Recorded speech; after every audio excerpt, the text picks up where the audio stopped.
नमस्कार दोस्तों, आपका ट्रिपल एस इंस्टीट्यूट में आपका स्वागत है। आज हम सॉल्व करने वाले हैं एक्सरसाइज 8.2 और आपसे हम्बल रिक्वेस्ट है कि अगर आप यहाँ पर इस वीडियो लेक्चर में पहली बार आ रहे हैं तो इसके पहले के प्रीवियस 4 लेक्चर्स को आप ज़रूर देखें। इसके बाद आप एक्सरसाइज 8.2 पर आएंगे तो हमें लगता है कि आप बेहतर प्लेस पर होंगे इस एक्सरसाइज को अंडरस्टैंड करने में। तो बिना लेट करते हुए, इधर उधर की बातें न करते हुए एक्सरसाइज को स्टार्ट करते हैं। तो हमारे पास एक्सरसाइज 8.2 का पहला क्वेश्चन है। क्या करा? Evaluate the following. Evaluate the following क्या है? Sine 60 cos 30 plus sine 30 cos 60। हमें इसकी वैल्यू इवेलुएट करनी है। क्या वैल्यू इवेलुएट करनी है? Sine 60 cos 30 plus sine 30 cos 60। तो सॉल्यूशन देखते हैं। सॉल्यूशन देखिए, दो तरीका है। आपको इसके पहले एक शॉर्ट ट्रिक, या ऐसा ट्रिक नहीं बल्कि आपको अगली क्लास 11 की कक्षाओं में ये फार्मूला मिलेगा कि sign A cos B plus cos A sine B का फार्मूला होता है साइन ए प्लस बी। ये वैल्यू किसके इक्वल होती है? साइन ए प्लस बी की वैल्यू। अगर कहीं sign A cos B plus cos A sine B के फॉर्म में कहीं मिले तो sine A cos B plus cos A sine B की वैल्यू होती है साइन ए प्लस बी। तो ए की जगह हमारा क्या है? 60 और बी की जगह 30। ए की जगह क्या है? 60 और बी की जगह क्या है? 30।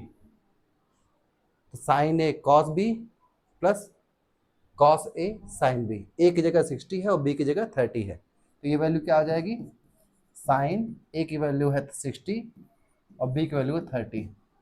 तो sine 60 plus 30, sine 60 plus 30 value क्या हो जाएगी? साइन 60 प्लस 30 वैल्यू क्या हो जाएगी? साइन 90। और साइन 90 की वैल्यू क्या होती है सर?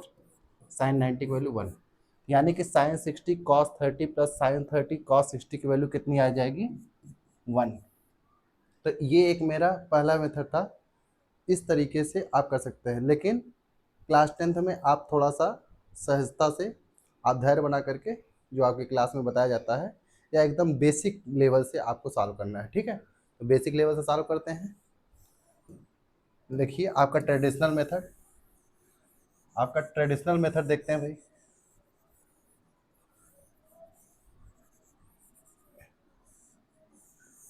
आपने एक मेथड से सॉल्व किया जिस हिसाब से इसका वैल्यू अभी 1 आ गया था।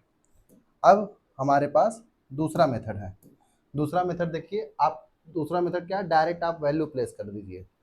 What is the value of sign 60 degree? Solution में देखेंगे कि साइन 60 डिग्री की वैल्यू कितनी होती है? √3/2। √3/2 डायरेक्ट रखेंगे। साइन 60 की वैल्यू √3/2। साइन 60 की वैल्यू क्या होती है? √3/2। कॉस 30 की वैल्यू क्या होती है? ये भी √3/2 होती है। प्लस साइन 30 की वैल्यू 1/2 और कॉस 60 की वैल्यू भी 1/2। देखिए √3 का √3 में मल्टीप्लाई करेंगे तो क्या आ जाएगा? अगर √3 का √3 में मल्टीप्लाई करेंगे क्या आ जाएगा? 3 आ जाएगा। और 2 का 2 में मल्टीप्लाई करेंगे 4। और ये 1 1 जा 1 और 2 2 जा 4। तो 3 + 1 4/4 और ये वैल्यू कितनी आ जाएगी? 1। यही आपको इवेल्युएट करना था। सिंपल कुछ नहीं करना है। साइन 60 की वैल्यू √3/2, कॉस 30 की वैल्यू √3/2, साइन 30 की वैल्यू 1/2, कॉस 60 की वैल्यू 1/2। ये √3 का √3 में मल्टीप्लाई होता है तो रूट हट जाता है। कैसे हट जाता है थोड़ा आपको दिखाएं। कैसे हट जाता है ये थोड़ा देखिए। जैसे √3 है और √3 है, इसका मल्टीप्लाई आपको करना है तो 3 की पावर 1/2 हो गया और इंटू 3 की पावर 1/2 हो गया। तो ये क्या हो जाएगा? 3 की पावर 1/2 प्लस 1/2 मतलब आधा प्लस आधा। तो 3 की पावर कितनी हो जाएगी? 1। क्यों? Half and half, half and half 1। 3 to the power 1 मतलब 3। तो आपको ये भी क्लियर हो गया होगा कि कैसे √3 और √3 का मल्टीप्लाई करने पर रूट हट जाता है। ठीक है, आप ये भी कॉन्सेप्ट सीख चुके हैं। तो अब इस क्वेश्चन पर ज़्यादा समय न व्यतीत करते हुए प्रोसीड करते हैं नेक्स्ट क्वेश्चन पर। हमारा नेक्स्ट क्वेश्चन है।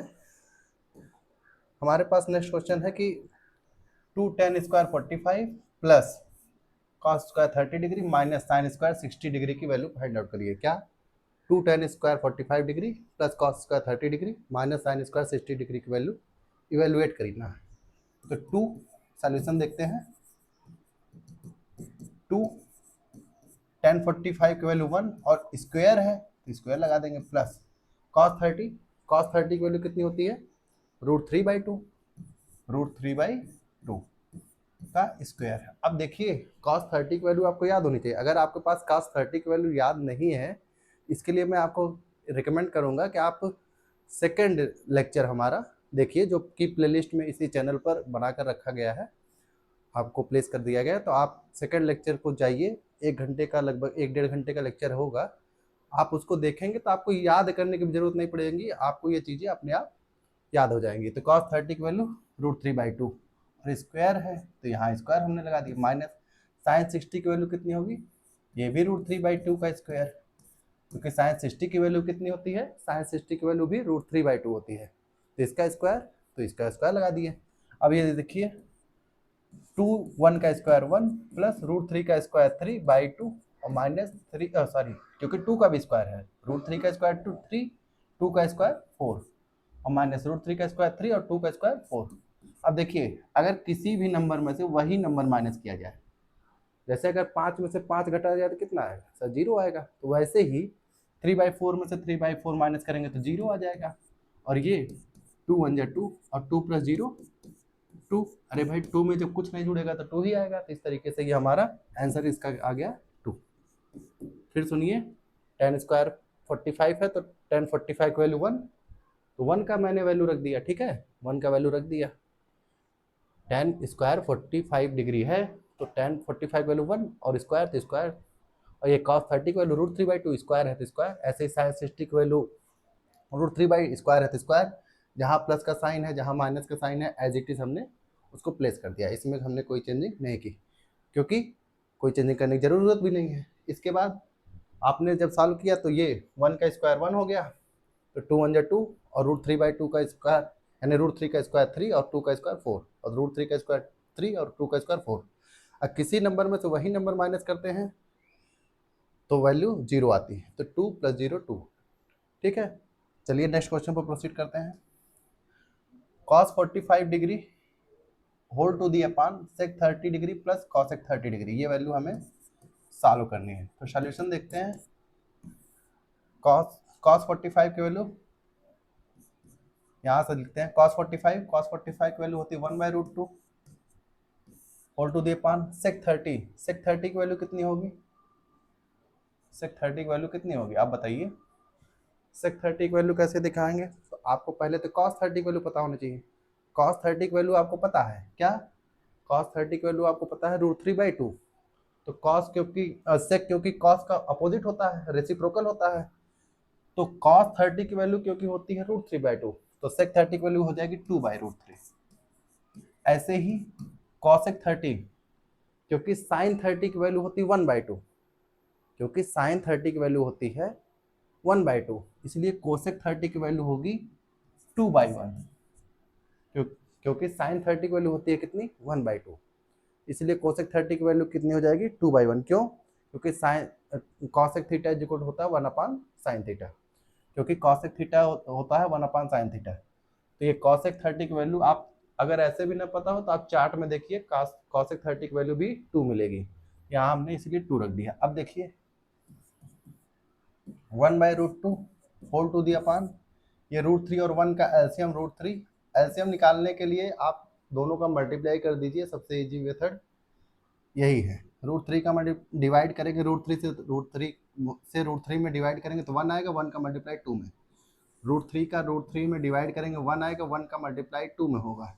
तो 1 2 जा 2, प्लस की जगह प्लस लगाएंगे, 1 से डिवाइड करेंगे √3 में, √3 ही आएगा, और √3 का मल्टीप्लाई करेंगे 2 में तो 2√3 होगा। समझ रहे हैं नहीं? ये चीज़ें आपको ध्यान देनी है। तो अब क्या करेंगे? आपको पता है कि अगर कभी भी ऐसे एक फ्रैक्शन के अपान में दूसरा फ्रैक्शन आ जाए, अगर एक फ्रैक्शन के अपान में दूसरा फ्रैक्शन आ जाए तो उस समय आपको क्या करना है? एकदम नीचे वाले टर्म का एकदम ऊपर वाले टर्म में मल्टीप्लाई करना है और बीच वाले टर्म का बीच में मल्टीप्लाई करना होता है। एकदम नीचे वाले टर्म का मल्टीप्लाई एकदम ऊपर करना होता है, एकदम नीचे वाले टर्म का मल्टीप्लाई एकदम ऊपर वाले टर्म और बीच का वाले टर्म का मल्टीप्लाई बीच वाले टर्म करना होता है। तो √3 का मल्टीप्लाई 1 में होगा तो क्या आ जाएगा, √3 into one, √3 into one whole to the upon क्या आएगा, √3 इंटू वन एकदम नीचे वाले टर्म का ऊपर, और ये √2 का मल्टीप्लाई होगा 2 प्लस 2√3 में, 2 प्लस 2√3 में। तो √3 का मल्टीप्लाई 1 में होगा तो √3 ही आएगा होल टू दी अपान। √2 का मल्टीप्लाई 2 में होगा 2√3, √2 का मल्टीप्लाई 2 में होगा 2√2 और प्लस ये 2 का √3 में √2 का मल्टीप्लाई होगा तो 2 और जो रूट में दोनों टर्म है तो ये मल्टीप्लाई होगा 2√6। ठीक है, तो ये वैल्यू अब इसका रेशनलाइजेशन करके भी आपके यहाँ दिया जा सकता है। आपके यहाँ इसका क्या कर सकते हैं, रेशनलाइजेशन करके दिया होगा या तो यही आंसर दे दिया गया होगा। अगर ये आंसर नहीं दिया गया है तो आप इसको रेशनलाइज भी कर सकते हैं, आप इसको रेशनलाइज भी कर सकते हैं, यही आंसर दे देते हैं हम। ठीक है, इसको और सॉल्व कर सकते हैं क्या, चलिए अगर रेशनलाइज करना हो तो इसको आप 2√6 ऐसे लिख दीजिएगा, और थोड़ा रेशनलाइज करना चाहते हैं अगर आप कुछ लोग तो इसको ऐसे लिख सकते हैं 2√6 प्लस 2√2 है, इसको रेशनलाइज कर लीजिए, रेशनलाइज करिए, इसको मल्टीप्लाई कर दीजिए into 2√6 minus 2√2 whole to the upon 2√6 minus 2√2 से, ऐसे आप रेशनलाइज कर लीजिए। ठीक है, इसको आप ऐसे रेशनलाइज कर सकते हैं, रेशनलाइज करिए तो क्या आ जाएगा, मल्टीप्लाई हो जाएगा 2√3 18 और minus 2√6 whole to the upon ये a plus b a minus b, a plus b a minus b, a plus b a minus b अगर हो जाएगा तो क्या कर सकते हैं हम,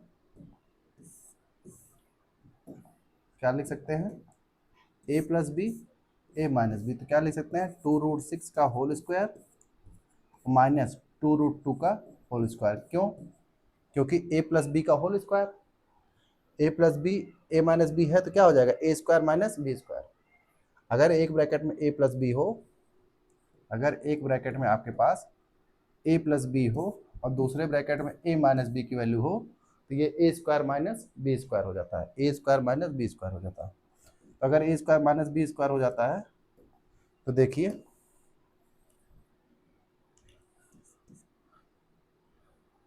क्या होगा, ये 2√18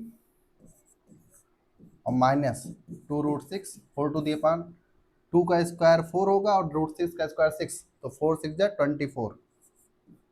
देखिए 2√6 का स्क्वायर करेंगे क्या आ जाएगा, 2√6 का स्क्वायर करेंगे 2 का स्क्वायर 4 √6 का स्क्वायर 6, तो 2 2 जा 4 6 जा 24 माइनस यहाँ पर 2 का स्क्वायर 4 और √2 का स्क्वायर 2, तो 4 2 जा 8। अब ऊपर देखिए मैंने 2 कॉमन कर लिया तो बचा क्या, √18 माइनस √6, और यहाँ पर 24 में से 8 माइनस करिए कितना आएगा, 16 आ जाएगा। 24 में से 8 माइनस करेंगे कितना आएगा, 16 आएगा, और 2 1 जा 2 2 8 जा 16, तो ये आ जाएगा √18 माइनस √6 अपान 8। ठीक है, इसको कुछ लोग और सॉल्व करेंगे लेकिन आप इतने पर भी छोड़ देंगे तो आपको पूरे मार्क्स मिल जाएंगे, यहीं पर आपका आंसर हो जाएगा। अगर आप देखिए ध्यान दीजिए, आप अगर एग्जाम हॉल में यहाँ तक भी सॉल्व करके लाते हैं और यहाँ तक भी सॉल्व करके छोड़ देते हैं तो ये आपका आंसर सही माना जाएगा। फिर भी आप एक जनरल ट्रेंड होता है कि डिनोमिनेटर में रूट वाले टर्म को अवॉइड करते हैं, जब भी कोई आंसर लाने की कोशिश करते हैं तो यहाँ पर जैसे रूट लास्ट देखिए यहाँ पर नीचे डिनोमिनेटर में हमारे पास रूट वाले टर्म हैं, तो हमारी ये कोशिश होती है जब भी हम क्वेश्चन सॉल्व करते हैं, जैसे तमाम बच्चे पूछते हैं कि सर रेशनलाइजेशन कब किया जाए, क्या इसका कोई एक तर्कसंगत उत्तर है कि कब हम रेशनलाइजेशन करें या ना करें, तो ज़्यादातर बेटा ये कोशिश होती है कि आप जब भी क्वेश्चन सॉल्व करें तो इस बात का ध्यान रखें कि नीचे आपके किसी फ्रैक्शन में या रेशनल नंबर में डिनोमिनेटर अगर रूट में है स्क्वायर रूट में है या क्यूब रूट में है तो आप उसको अवॉइड करिए, उसको सिंपलेस्ट फॉर्म में ट्राई करिए कि चेंज किया जाए। तो इसको हमने इस तरीके से रेशनलाइज किया। तो रेशनलाइज करने के लिए हमने क्या किया, जो डिनोमिनेटर में टर्म होता है उसी के दोनों टर्म को लेकर के अपोजिट साइन से मल्टीप्लाई कर दिया। किस में मल्टीप्लाई कर दिया, न्यूमरेटर वाले टर्म में और डिनोमिनेटर वाले टर्म में भी। तो मल्टीप्लाई करने के बाद हमने देखा इस तरीके से आपके पास है भी सॉल्यूशन, इस तरीके से आप नोट कर लीजिए, ठीक है। तो ये आपका सॉल्यूशन था cos 45 degree whole to the power sec 30 plus cos sec 30 के लिए। अगर आपको लग रहा हो कि बहुत जल्दी हो गया ये क्वेश्चन या थोड़ा सा अगर नहीं समझ में आया हो तो 30 सेकेंड आप वीडियो को बैक कर लेंगे और लेक्चर को रिवार्ज करेंगे, ठीक है। तो let's proceed to the next question.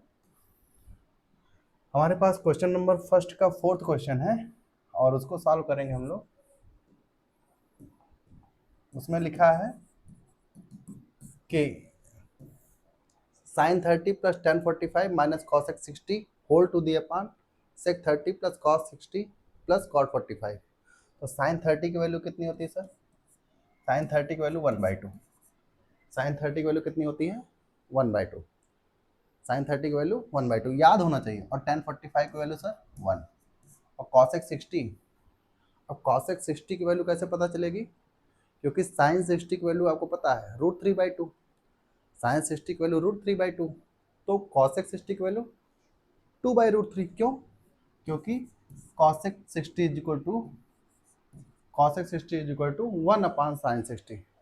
तो sin 60 का अपोजिट cos x 60, तो sin 60 की वैल्यू √3/2, तो cos x 60 की value 2/√3 whole to the upon sec 30। क्योंकि cos 30 की वैल्यू कितनी होती है, cos 30 की वैल्यू होती है √3/2। और अगर cos 30 की वैल्यू √3/2 है तो sec 30 की वैल्यू 2/√3 प्लस cos 60 की वैल्यू सर 1/2 प्लस cot 45, क्योंकि tan 45 भी 1 है और उसका अपोजिट 1 का अपोजिट 1 ही रहेगा, तो cot 45 भी 1। अब यहाँ पर देखिए, यहाँ पर 1 के में कोई अपान नहीं, तो यहाँ अपान 1 मान लीजिए, यहाँ पर भी कोई अपान में 1 नहीं है तो यहाँ भी 1 अपान मान लीजिए, ठीक है। अब इसके बाद आप ये बड़ा वाला अपान आपका अपने जगह पे है, ध्यान दीजिए।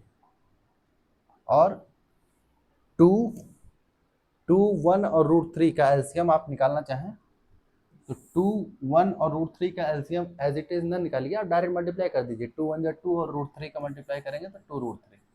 अब 2 से डिवाइड करिए 2√3 में, 2 से डिवाइड करेंगे 2√3 में तो क्या आ जाएगा, 2 से डिवाइड करेंगे 2√3 में, देखिए जिसको ना आ रहा है तो ऐसे समझे 2√3 से में 2 से डिवाइड करेंगे, 2 2 कैंसिल, √3 बचेगा। तो √3 बचेगा तो √3 का मल्टीप्लाई 1 में, तो √3 रहेगा, प्लस की जगह प्लस। 1 से डिवाइड करेंगे 2√3 में, अगर यही 2√3 में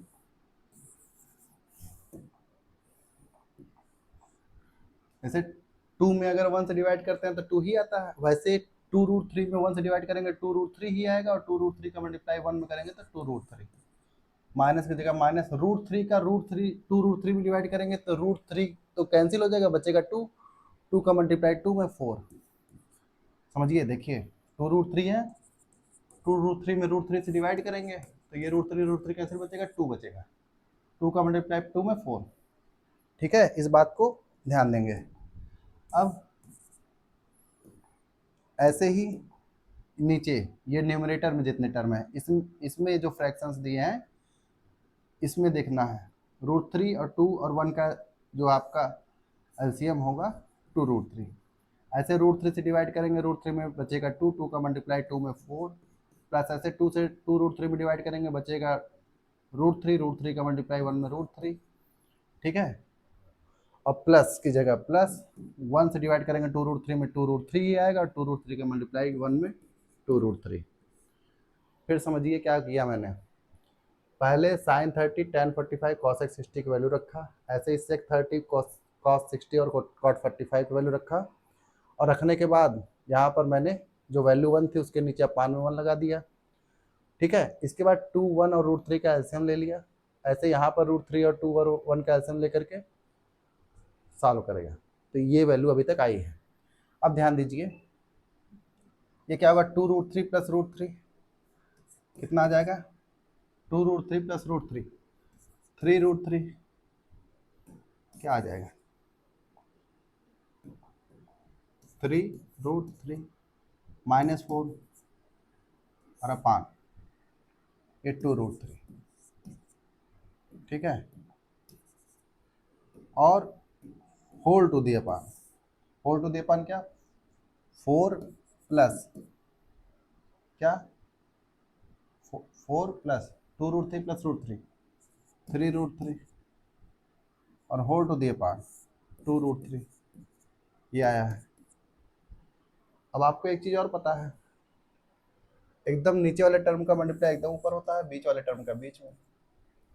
क्या आ जाएगा, 3√3 -4 whole to the upon 2√3 multiply क्या आ जाएगा, 3√3 -4 है इस एकदम ऊपर, एक सेकंड, ये एकदम ऊपर वाले टर्म में एकदम नीचे वाले टर्म का मल्टीप्लाई 2√3 का, ये देखिए 3√3 -4 में 2√3 का मल्टीप्लाई, और बीच वाला टर्म 2√3 का मल्टीप्लाई 4 प्लस 3√3 में, ये मल्टीप्लाई करना है, ठीक है।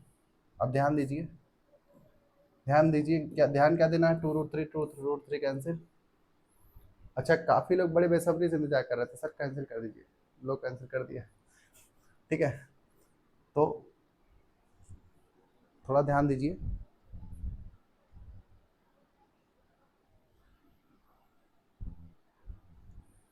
चलिए देखते हैं।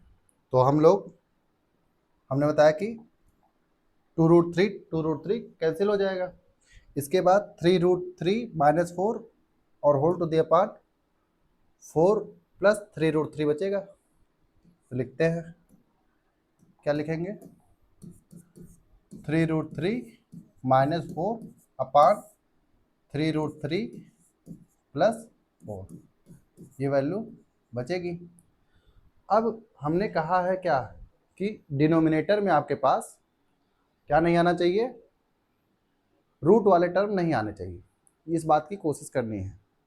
तो सॉल्व करते हैं, क्या करेंगे, रेशनलाइज करने की कोशिश करेंगे, 3√3 और ये वाला, यही दोनों टर्म लेते हैं रेशनलाइज में। ये टर्म्स मेरे पास दिमाग में कहाँ से आ रहे हैं, और कहीं से नहीं आ रहा है, आपको डिनोमिनेटर देखना है, डिनोमिनेटर में जो दोनों टर्म लिखे रहेंगे उन्हीं को लिखना है, और अपान लगा करके वही टर्म फिर से, और इसके बाद आपको क्या करना है, इसके बाद आपको जो साइन यहाँ लगा रहा है उसी का अपोजिट साइन लगाना है,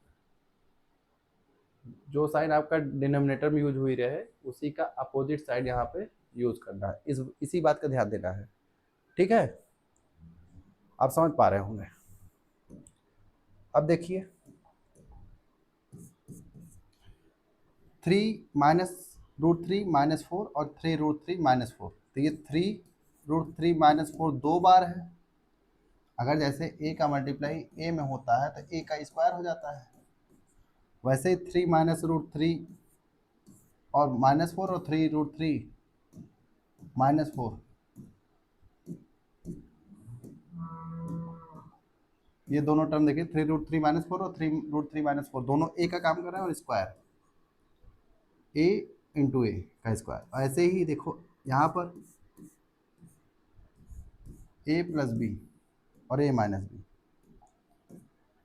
देखिए ध्यान से देखिए, a प्लस बी और a माइनस बी, अगर a प्लस बी और a माइनस बी है तो a square minus b square, क्योंकि आपको पता है a प्लस बी और a माइनस बी, ये आप पढ़े हैं, a square minus b square ये होता है, ये आपने पढ़ा है, ठीक है। तो यहाँ पर क्या हो जाएगा, 3√3 का स्क्वायर -4 का स्क्वायर, ठीक है।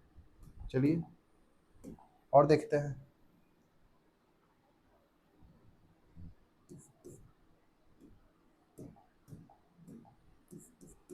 a माइनस बी का होल स्क्वायर क्या होगा, a square plus B square minus 2ab A minus B का whole square whole to the power A square मतलब 3√3 का स्क्वायर, 3 का स्क्वायर 9 और √3 का स्क्वायर 3, तो 9 3 जा 27। ऐसे 4 का स्क्वायर 16। कुछ बच्चों को 3√3 का स्क्वायर करने नहीं आ रहा होगा। 3√3 का स्क्वायर देखिए कैसे होता है। 3√3 का स्क्वायर करना है, क्या करना है, 3√3 का स्क्वायर करना है। कैसे करेंगे, तो 3 का भी स्क्वायर होगा और √3 का भी स्क्वायर होगा। तो 3 का स्क्वायर 9 और √3 का स्क्वायर 3, तो 9 3 जा 27। ठीक है, इस तरीके से हमने सॉल्व किया है। तो इस बात को थोड़ा सा देखिएगा, ध्यान रखिएगा।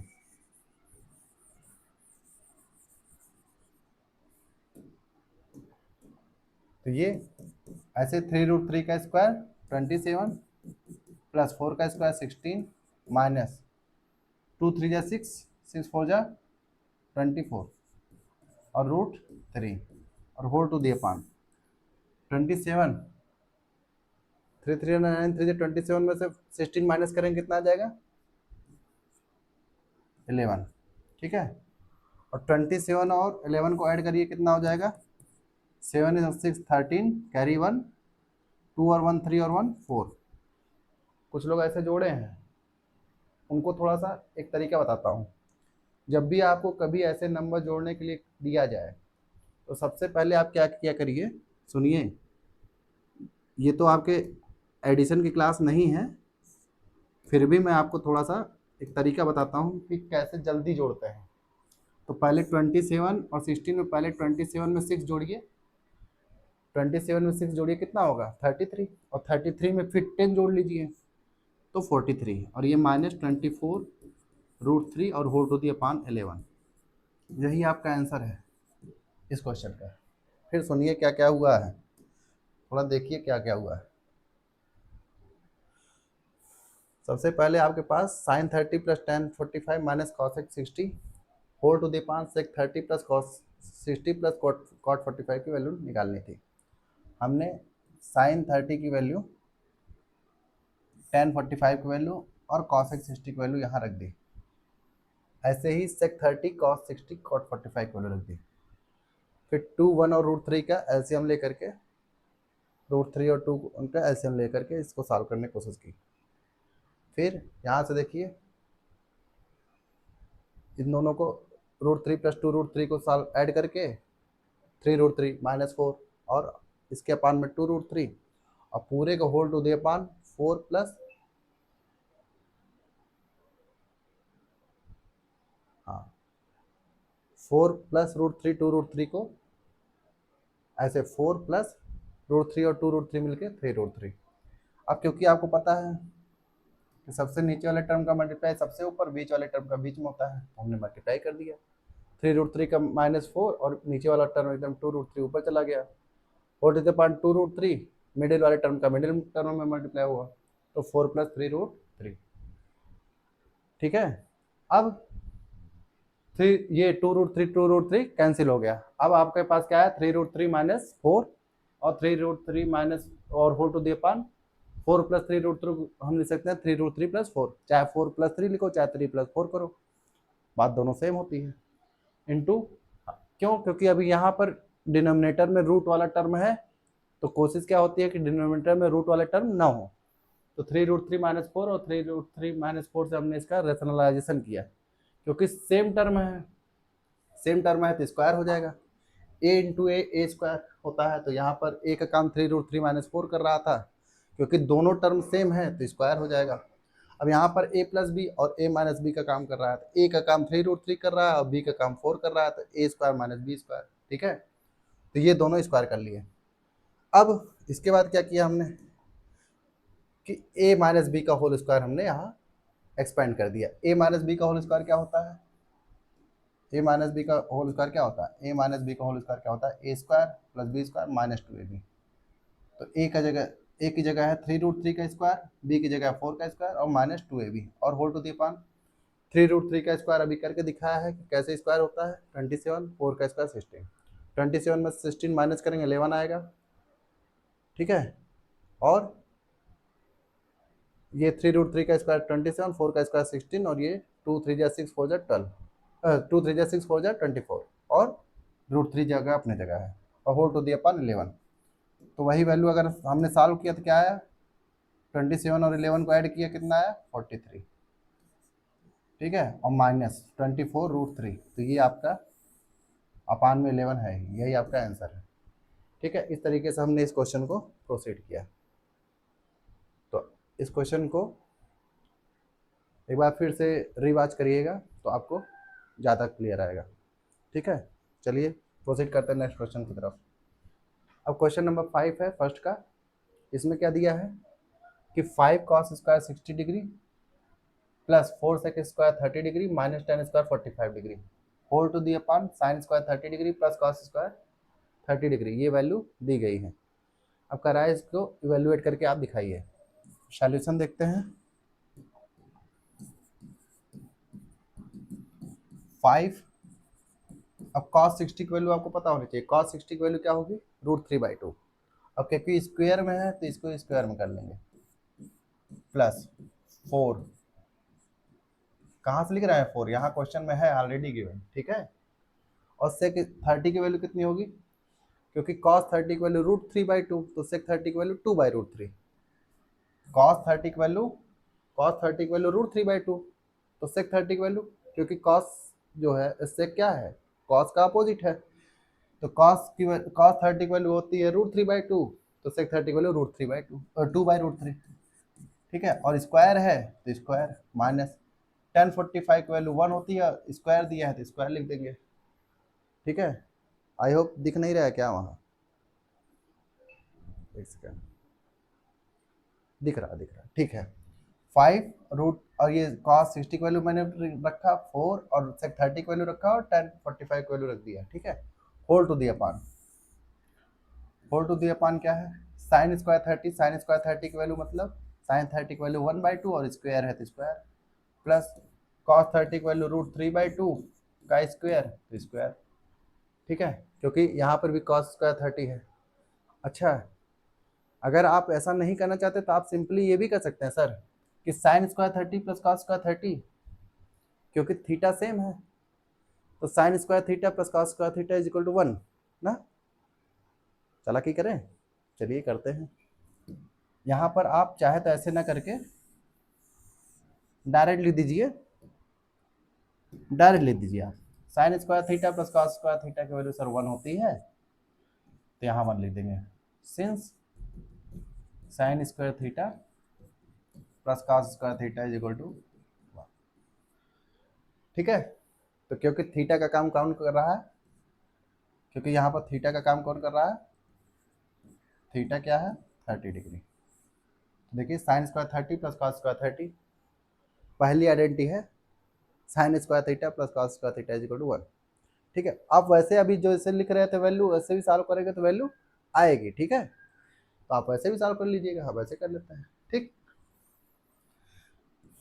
तो 5, अब होल टू दी अपान 1, 2 के अपान 1 करो तब भी 2 आएगा, और ऐसे पूरे फ्रैक्शन के अपान 1 हो गया तो ये पूरा वैसे ही आएगा, ठीक है। न्यूमरेटर वाली वैल्यू बचेगी, √3 का स्क्वायर 3 और 2 का स्क्वायर 4, प्लस 4 इंटू 2 का स्क्वायर 4 और √3 का स्क्वायर 3 माइनस 1, ये क्या आ जाएगा, 5 3 जा 15/4, और ये प्लस 4 4 जा 16/3, और माइनस 1, और 1 में है तो इसको हम अपान 1 मान लें, 4 और 3 और 1 का एलसीएम लेंगे तो 12 आ जाएगा, 4 से डिवाइड करेंगे 12 में तो 3 आएगा, 3 का मल्टीप्लाई किस में करेंगे 15 में, तो 15 3 जा 45, डायरेक्ट लिख देते हैं, कितना आ जाएगा 4 3 जा 12, 12 में 4 से डिवाइड करेंगे 3 आएगा, 3 का मल्टीप्लाई किस में करेंगे 15 में, तो 15 3 जा 45, प्लस 3 से डिवाइड करेंगे 12 में कितना आएगा 4 आएगा, 12 में 3 से डिवाइड करेंगे 4 आएगा, 4 का मल्टीप्लाई 16 में, 16 4 जा 64, और माइनस 1 से डिवाइड करेंगे 12 में 12 आएगा, 12 का मल्टीप्लाई 1 पे तो 12 ही आएगा, ठीक है। अब ऐड कर लीजिए, कितना आ जाएगा, माइनस करिए, पहले जोड़ लेते हैं, सिंपल सा, कोई जल्दीबाजी नहीं, एकदम धीरे धीरे जैसे आप करते हैं।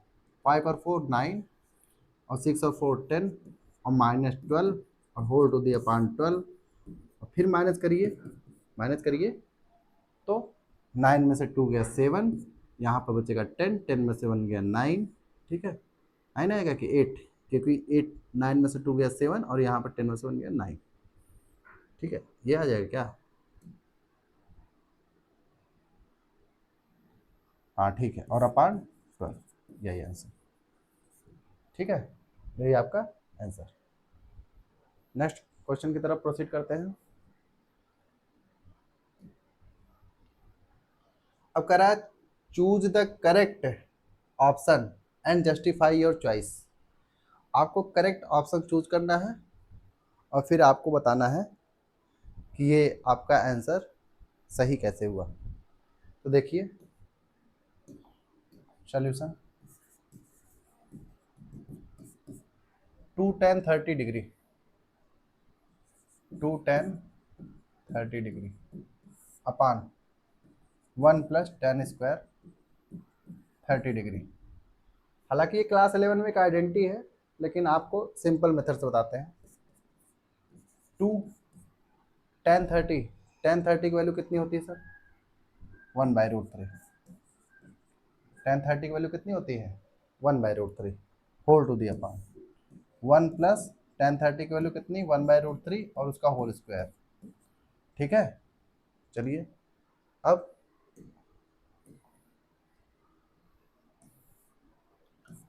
आगे देखते हैं। 2 1 जा 2 और अपान√3, 2 1 जा 2 अपान√3, क्या आ जाएगा?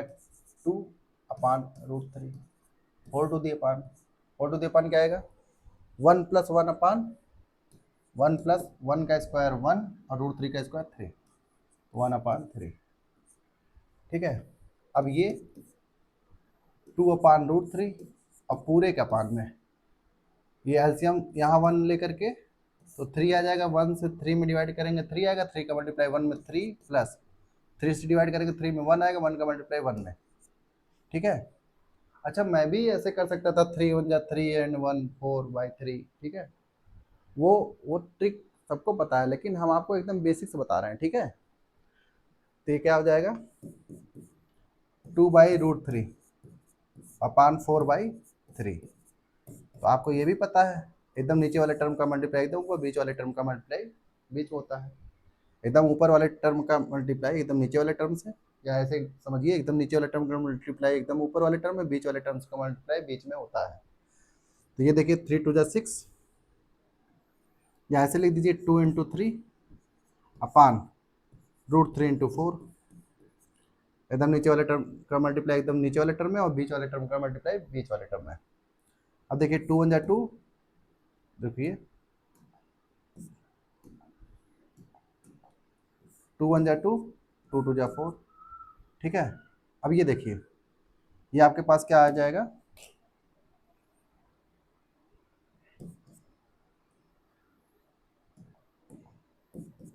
आ जाएगा 3 अपान √3 × 2। इस 3 को लिख सकते हैं, इस वाले 3 को क्या लिख सकते हैं? √3 × √3। इस 3 को मैंने लिख दिया √3 × √3। क्या ऐसा क्यों किया सर? क्योंकि आपको पता है √3 × √3 3 होता है। अभी इसके पहले मैंने √3 और √3 का मल्टीप्लाई करके दिखाया कि कैसे 3 होता है। अब ये √3 और √3 कैंसिल, तो बचेगा क्या? √3/2। और √3/2 किसका वैल्यू होती है? √3/2 किसकी वैल्यू होती है? आप बताइए सर। √3 वैल्यू होती है किसकी? sin60 की वैल्यू होती है और cos30 की वैल्यू होती है। इन्हीं दोनों में से कोई एक आंसर आया होगा आपके ऑप्शन में, ठीक है। कोई एक चीज आपके ऑप्शन में होगी। देखिए ऑप्शन में क्या है? sin60 पहला ही ऑप्शन है,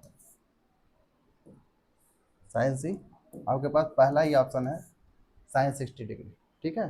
sin60 डिग्री ये आपके पास पहला ही ऑप्शन है, ठीक है। अच्छा इतना टाइम अगर कोई महानुभाव बैठे होंगे, कोई नहीं, कोई ना कोई तो रहता ही है, यू ऑल आर इंटेलिजेंट, तो एक आप लोग ये आइडेंटिटी पढ़े होंगे, इसको आइडेंटिटी से भी सॉल्व कर लेते हैं। आइडेंटिटी कुछ हमारे क्लास 11 में बच्चे पहुंच गए हैं, तो उनका कहना रहता सर इतना क्यों लंबे लगे। बेटा जब तुम भी क्लास 10th में थे तो ऐसे ही पढ़ते थे, ठीक है। आप इसको इस तरीके से भी कर सकते हैं कि 2tan A upon 1 plus tan square A, ये फार्मूला होता है sin 2A का। एक इसका फार्मूला होता है sin 2A का। तो क्योंकि A की जगह 30 है, क्योंकि A की जगह 30 है, A की जगह 30 है, तो डायरेक्ट आप sin 2 A की वैल्यू लिख दीजिएगा 30 डिग्री, तो sin 32 जा 60 डिग्री, ये आंसर हो जाएगा, ठीक है। इस तरीके से भी कर सकते हैं। कुछ लोग इसका नाम ट्रिक देते हैं, ये ट्रिक नहीं है, आइडेंटिटी है जो कि आपको क्लास 11 में मिलेगी, ठीक है।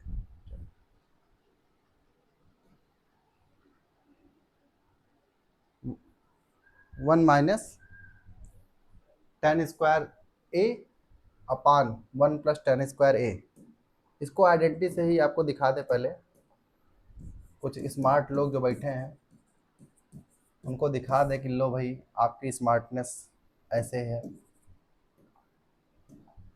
1 minus tan square A upon 1 plus tan square A, ये cos 2A होता है। क्या होता है?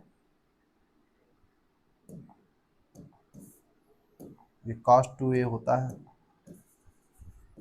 cos 2A होता है।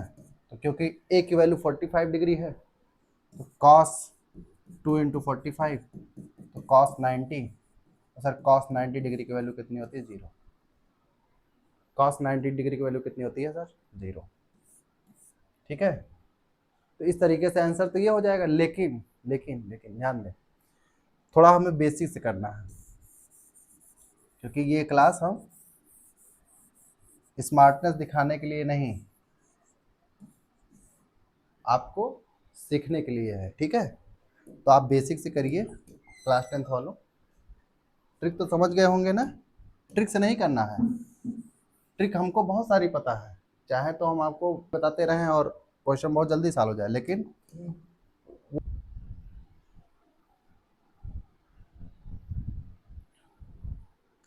चलिए क्वेश्चन नंबर सेकंड का सेकंड क्वेश्चन करते हैं। लिखा है 1 minus tan square 45 degree whole to the upon 1 plus tan square 45 degree. तो हमने इसके पहले एक्सप्लेनेशन कर लिया है, ठीक है। तो देखते हैं सॉल्यूशन में बेसिक तरीके से। 1 माइनस tan 45 की वैल्यू 1 का square whole to the upon 1 plus tan 45 की वैल्यू 1 का स्क्वायर। तो 1 माइनस 0 अपान 1 प्लस 1, 1 प्लस 1, तो क्या हो जाएगा? 1 का स्क्वायर 1, तो ये आ जाएगा 1 माइनस 0 का 1, और ये 1 प्लस 1 2, 1/2। 1/2 किसकी वैल्यू होती है? ये सॉरी, एक सेकेंड, लेट मी करेक्ट। ये 1 का स्क्वायर क्या हो जाएगा? 1। 1 माइनस 1 ये क्या हो जाएगा? 0 हो जाएगा। 1 माइनस 1 क्या हो जाएगा? 0, और 0/2 मतलब 0। किसी भी नंबर में अगर 0 से डिवाइड करते हैं, किसी भी नंबर में अगर 0 से डिवाइड करते हैं तो वो इनफाइनाइट आता है, लेकिन अगर 0 में किसी नंबर से डिवाइड करते हैं तो वो 0 आता है। तो 0 में किसी नंबर से अगर हम डिवाइड कर रहे हैं तो ये क्या आ जाएगा? 0 आ जाएगा, ठीक है। तो ये हमारा आंसर है, ठीक है। तो आपका ऑप्शन नंबर डी सही हो गया, और आपने जस्टिफिकेशन ये दे दिया है, ठीक है। चलिए नेक्स्ट क्वेश्चन की तरफ प्रोसीड करते हैं। हमारे पास क्वेश्चन नंबर सेकंड का थर्ड पार्ट है। इसमें लिखा है sin 2a is equal to 2 sin a is true. सही है कब? जब a की वैल्यू क्या है? a की वैल्यू क्या है? तो दो चीज कर सकते हैं। एक तो आप बाई ऑप्शन करिए, बाई ऑप्शन। बाई ऑप्शन क्या लिख देंगे, बाई ऑप्शन ए। पहले ऑप्शन ए रखिए, फिर बी रखिए, फिर सी रखिए, फिर डी रखिए। अगर ऑप्शन ए से एंगल ए की वैल्यू कितना रखें, ए की वैल्यू 0 डिग्री रखें, ए की वैल्यू 0 डिग्री रखते हैं पहला ऑप्शन।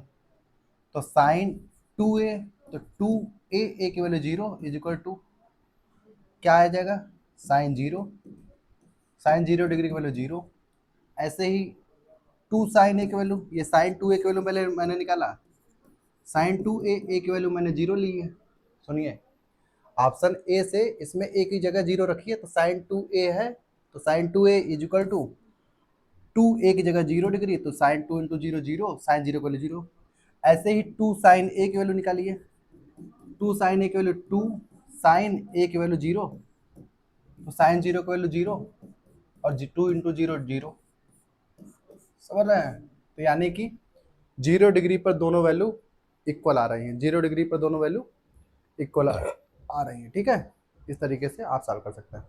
दूसरा तरीका क्या है, पहला तरीका आपको पता चल गया, दूसरा तरीका क्या है, सॉल्व कर दिए, देखते हैं दूसरा तरीका।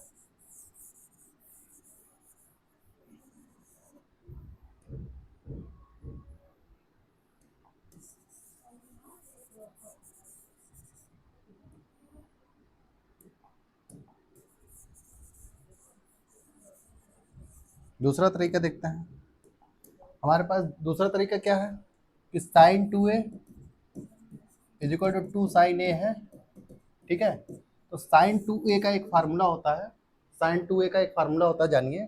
साइन 2a की जगह लिख सकते हैं 2 sine A into cos A, और is equal to 2 sine A है। ठीक है, तो अब 2 साइन ए इधर भी है, 2 साइन ए इधर भी है, तो cos a is equal to क्या आ जाएगा, 1। और कॉस में कितने डिग्री की वैल्यू 1 होती है, 0 की वैल्यू 1 होती है। अगर 0 की वैल्यू होती है 1, तो ए कंपेयर करके आप देख लीजिए, ए की वैल्यू 0 डिग्री।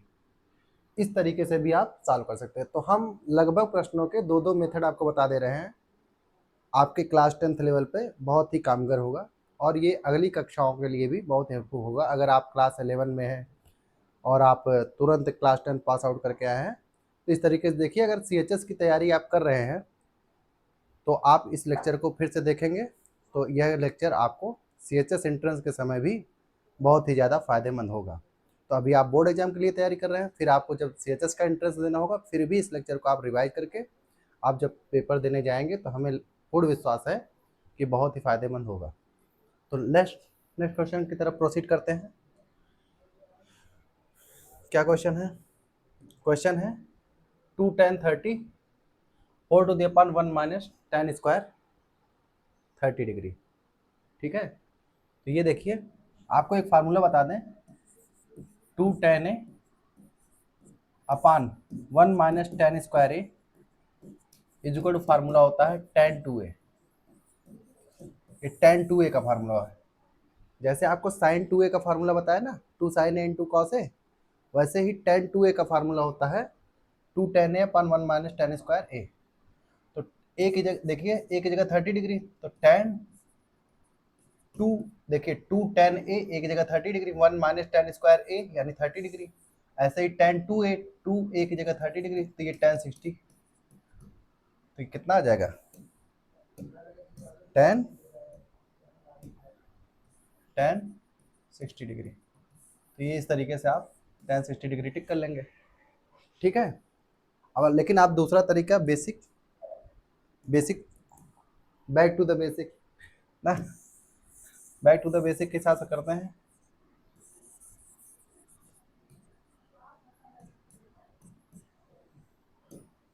बेसिक हिसाब से देखिए, 2 tan 30, 2 tan 30 अपान 1 माइनस tan स्क्वायर 30 है।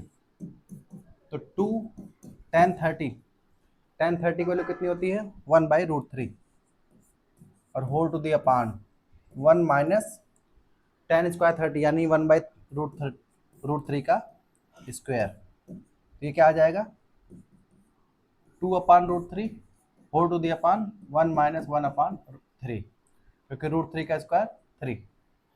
ठीक है, तो आप देखते रहिए। अब क्या कर सकते हैं, आ जाएगा 2 अपान रूट 3,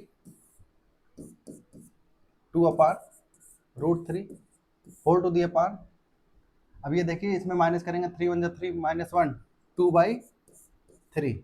अगर आप एलसीएम लेके करेंगे तब भी आएगा। ठीक है, एकदम नीचे वाले टर्म का मल्टीप्लाई दूंगा बीच वाले टर्म का बीच में, तो 2 इंटू 3 अपान रूट 3 इंटू 2, तो 2 2 कैंसिल, और 3 अपान रूट 3 बचा है।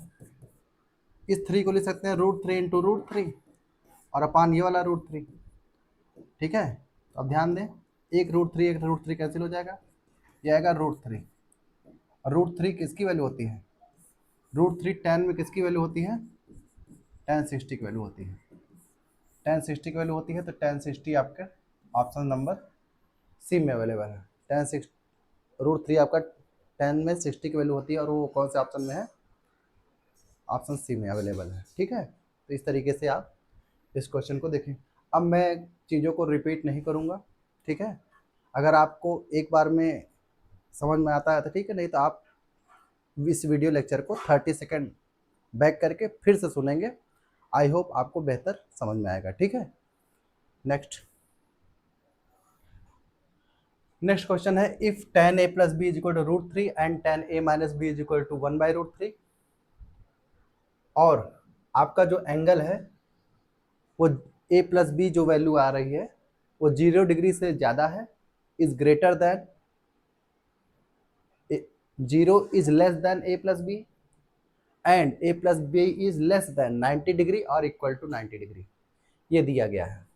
तो सॉल्यूशन देखते हैं। tan a प्लस बी की वैल्यू दिया है √3, तो tan a प्लस बी, और ये tan में 60 डिग्री की वैल्यू होती है।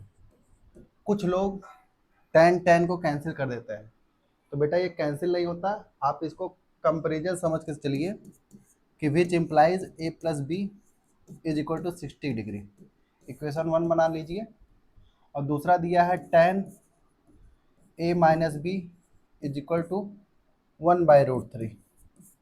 ठीक है, तो tan a माइनस बी, और ये tan में 30 की वैल्यू होती है। ठीक है, अब a minus b is equal to 30 degree है, तो a माइनस बी किसके इक्वल हो जाएगा, 30 डिग्री। tan कैंसिल, ऐसा समझेंगे लेकिन काटेंगे नहीं। ठीक है, ऐसा समझिए कि हाँ tan कैंसिल हो गया। अभी के लिए आप ये इतना समझ सकते हैं कि ये tan कैंसिल हो गया, लेकिन आप कॉपी में ऐसे कट नहीं करेंगे। ठीक है, आप ऐसा समझ सकते हैं केवल। तो a माइनस बी की वैल्यू 30 डिग्री, इसको इक्वेशन 2 बना लीजिए। ठीक है, आपका एक इक्वेशन यहाँ बन गया है और एक दूसरा इक्वेशन यहाँ पर बन गया है। ये दो इक्वेशन आपके पास है, तो लिखेंगे by equation 1 and 2, equation 1 and 2, equation 1 and 2 से क्या लिख सकते हैं, इक्वेशन 1 एंड 2 से लिखिए a plus B is equal to 60 degree, a minus b is equal to 30 degree. On adding क्या लिखेंगे यहाँ पर, क्या लिखेंगे, on adding, on adding, on adding, on adding, जोड़ने पर क्या आएगा, ये b cancel, 2a is equal to 90 degree, a is equal to 45 degree. अगर a की वैल्यू 45 आ गई, अगर a की वैल्यू 45 डिग्री आ गई तो अब क्या आएगा, इक्वेशन a में आप a की वैल्यू रख दीजिए, from equation 1, from equation 1, from equation 1 क्या होगा, a में a plus b equal to 60 degree है, तो a प्लस बी 60 डिग्री है, तो क्या कर सकते हैं, a की जगह हम रखेंगे 45 degree plus b is equal to 60 degree, तो b is equal to 60 minus 45, तो b इज इक्वल टू कितना आ जाएगा, 15 डिग्री। ए की वैल्यू कितनी आ गई 45 और बी की वैल्यू 15 डिग्री। ये वैल्यू हमारे पास आ गई, क्या आ गई, ए की वैल्यू 45, देखिए यहाँ से, और बी की वैल्यू कितनी 15 डिग्री। तो ध्यान दीजिए क्वेश्चन में क्या कह रहा था कि फाइंड ए एंड बी, जबकि जीरो से ज़्यादा ए आना, ए प्लस बी मिलाकर जीरो से ज़्यादा आना चाहिए, 90 कम आना चाहिए। ए प्लस बी देखिए, ए प्लस बी अगर आप करेंगे, ए की वैल्यू आपके पास कितनी आई है, ए की वैल्यू आपके पास, ए की वैल्यू 45 और बी की वैल्यू 15 डिग्री आई है, और दोनों क्या है, 0 डिग्री से ज़्यादा है ए प्लस बी की वैल्यू, और लेस देन और इक्वल टू 90 डिग्री है। आप ये देख सकते हैं, तो यहाँ पर ये आपका आंसर है। ठीक है, इस तरीके से आप लिखेंगे एग्जाम हॉल में। एग्जाम हॉल में ऐसे बॉक्स बना करके लिखने की आदत डालेंगे। ठीक है, चलिए नेक्स्ट क्वेश्चन। जिसको ना समझ में आया आप इसको 30 सेकंड या 50 सेकंड आप इसको बैक करेंगे और फिर से देखेंगे, समझ में आएगा। क्वेश्चन नंबर 4 है एक्सरसाइज का, state whether the following are true और false, justify your answer, justify your answer. तो sine A plus B is equal to sine A plus sine B. तो आप तो इसको देखते ही समझ गए होंगे कि इक्वल नहीं है। क्यों? क्योंकि आपको साइन ए प्लस बी का फार्मूला हमने बताया है कि साइन ए प्लस बी का फार्मूला होता है sign A cos B plus cos A sine B. लेकिन फिर भी आप कोई वैल्यू लेकर के दिखा दीजिए। मान लीजिए कि एंगल ए के लिए take A is equal to 30 degree, B is equal to 60 degree. A की वैल्यू 30 डिग्री ले लीजिए, बी की वैल्यू 60 डिग्री ले लीजिए। तो क्या आएगा, साइन 30 प्लस 60 तो साइन 90 आ जाएगा। और इधर देखिए sine 30 degree plus sine 60 degree, तो ये साइन 90 और इज इक्वल टू यहाँ क्या आ जाएगा, साइन 30 की वैल्यू 1/2 प्लस साइन 60 की वैल्यू √3/2। तो साइन 90 की वैल्यू क्या होती है, साइन 90 की वैल्यू सर 1 आती है। साइन 90 की value 1 which is not equal to 1 plus √3/4, यानी कि इक्वल नहीं आया। तो आप यहाँ लिख देंगे कि ये फॉल्स है और आप अपना जस्टिफिकेशन दे दिए। ऐसे ही दूसरी स्टेटमेंट को कह रहा है, आपके दूसरे स्टेटमेंट के लिए लिखा है कि ट्रू या फॉल्स बताइए। तो दूसरा स्टेटमेंट है the value of sine theta increases as theta increases. Theta मतलब एंगल इंक्रीजेस। हमने आपको बहुत ही डिटेल में लेक्चर नंबर 2 में इसी प्लेलिस्ट में आपको मैं बार बार कह रहा हूँ कि इसी प्लेलिस्ट को आप देखिएगा। दूसरा लेक्चर जो आपका लगभग 1.5 घंटे का है उसको आप देखेंगे तो आपको सारी चीज़ें क्रिस्टल क्लियर होगी। थीटा एंगल के लिए रिप्रेजेंटेशन करता है। तो the value of sine theta increases as theta increases, ये बात ट्रू है। कैसे कैसे पता ट्रू है, कैसे पता ये ट्रू है, देख लीजिए। आप देखे भी होंगे कि साइन मान लीजिए 0 की वैल्यू 0 होती है। साइन 30 की वैल्यू देखे होंगे, क्योंकि 0 से बढ़ाया तो 1/2 हो गया। ठीक है, ऐसे साइन 90 की वैल्यू देखिए, साइन 90 की वैल्यू 1 आती है। तो जैसे जैसे थीटा बढ़ रहा है वैसे वैसे एंगल बढ़ रहा है, तो ये इसलिए यह ट्रू है। ठीक है, तो आप दूसरा स्टेटमेंट भी चेक कर लिए कि ये कैसे ट्रू है। थर्ड स्टेटमेंट है कि the value of cos theta increases as theta increases. ये फॉल्स है। क्यों? वही जैसे इसके पहले आपने सेकंड वेरीफाई किया वैसे यहाँ पर भी वेरीफाई करिए। आप ले लीजिए कॉस, आप ले लीजिए cos 30 degree √3/2, cos 60 degree 1/√2, sorry cos 60 degree 1/2। Cos 60 degree की वैल्यू कितनी आएगी 1/2।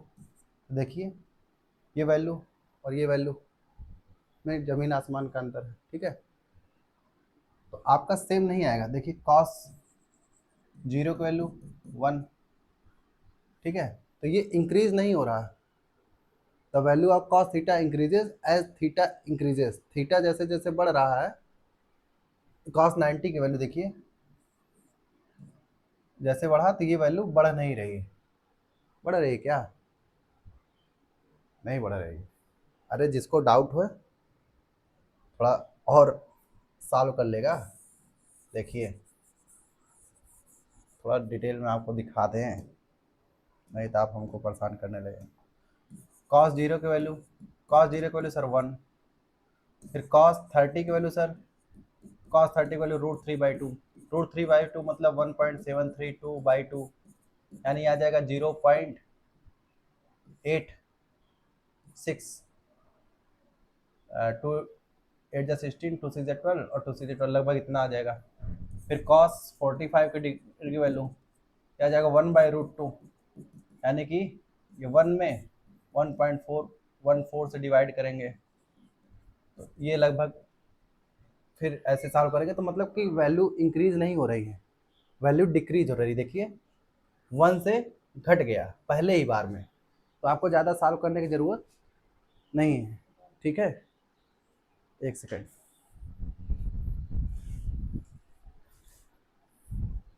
चलिए, तो आपको ज़्यादा सॉल्व करने की जरूरत नहीं। देखिए 1 से घट गया ना, ये वैल्यू आपकी 0 से 1 से डिक्रीज कर गई, तो इसको भी सॉल्व करने की जरूरत नहीं थी, लेकिन फिर भी आप एक दो वैल्यू ऐसे दिखा दीजिएगा, वेरीफाई हो जाएगा।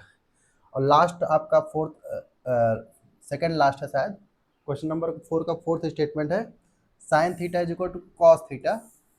ये कह रहा है फॉर ऑल वैल्यूज। एक आपको ट्रिक बता दे, कभी भी आपके पास ऐसे एमसीक्यूज कभी भी आए और आपको कोई हवा न लग रहा हो कि whether this statement is right, whether this statement is right और रॉन्ग, उस समय आप इसको फॉल्स मानिएगा। ठीक है, कि सभी ये सच है या नहीं ना। जहाँ पर ऑल कह दे तो उसमें आप थोड़ा रुकिए और विचार करिए, जब तक कि वो 100% आपको कंफर्म ना हो जाए उसको आप रॉन्ग मान सकते हैं। ठीक है, ये कोई हार्ड फास्ट रूल नहीं है, लेकिन जब आपके पास कोई ऑप्शन नहीं है तो यही कर सकते हैं। ठीक है, ये कैसे फॉल्स है, कोई भी वैल्यू ले लीजिए। साइन 30 और कॉस 30 की वैल्यू सेम है क्या? नहीं, क्यों? साइन 30 की वैल्यू सर 1/2 है, कॉस 30 की वैल्यू √3/2 है, सेम नहीं है। Only for theta is equal to 45 degree के लिए ये बात सही है, केवल 45 डिग्री के लिए ये सही है। क्यों? साइन 45 और कॉस 45 दोनों की वैल्यू 1/√2 होती है, ये आपको पता है, वही लिख दीजिएगा। Only for theta is equal 45 degree, sine theta is equal cos theta, और किसी के लिए नहीं है। चलिए next, cot a is not defined for a is equal to 0 degree, क्योंकि आपको पता है cot theta is equal to sine, cot theta is equal to आपको पता है क्या? Cos theta upon sine theta. ठीक है, अगर मैं थीटा इज इक्वल, अगर यहाँ पर एंगल ए के लिए लूँ, अगर एंगल ए के लिए लिया जाए तो कॉट ए की जगह 0 लिया जाता है, कॉट 0 के लिए अगर मैं लिखूं तो क्या होगा? Cot 0 is equal to cos 0 upon sine 0, cos 0 upon sine 0, cos 0 upon sine 0। अगर कॉस 0 अपान साइन 0 लेंगे तो कॉस 0 की वैल्यू सर होती है 1, और 1/0, 1/0 की वैल्यू अनडिफाइंड होती है, अनडिफाइंड। ठीक है, तो ये बात एकदम सही है। कह रहा है कि कौन, कॉट ए की वैल्यू अनडिफाइंड होती है ए इज इक्वल टू 0 डिग्री पर। सही बात है, डिफाइंड नहीं है, अनडिफाइंड है, नॉट डिफाइंड है। अच्छा, दो कुछ लोग को कंफ्यूजन होती है अनडिफाइंड और इनफाइनाइट में क्या डिफरेंस है सर? तो दोनों सेम माना जाता है, अनडिफाइंड और इनफाइनाइट को सेम माना जाता है। क्यों? अनडिफाइंड मतलब जिसको बताया ना जा सके कितना है, और इनफाइनाइट भी लगभग उतना ही होता है कि जिसको बताया ना जा सके। लेकिन फिर भी आप दोनों में अगर एक माइन्यूट डिफरेंस देखेंगे तो मिलेगा, लेकिन ऐसा अभी आप अपने लेवल पे ये समझ के चलिए कि अनडिफाइंड और इनफाइनाइट दोनों सिनोनिम्स है। ठीक है, चलिए, तो अब आपका एक्सरसाइज 8.3 आ जाएगा, इसको हम नेक्स्ट लेक्चर में देखेंगे। तब तक हंसते रहिए, मुस्कुराते रहिए, और हो सके तो लेक्चर को लाइक शेयर एंड सब्सक्राइब करिए। Thank you.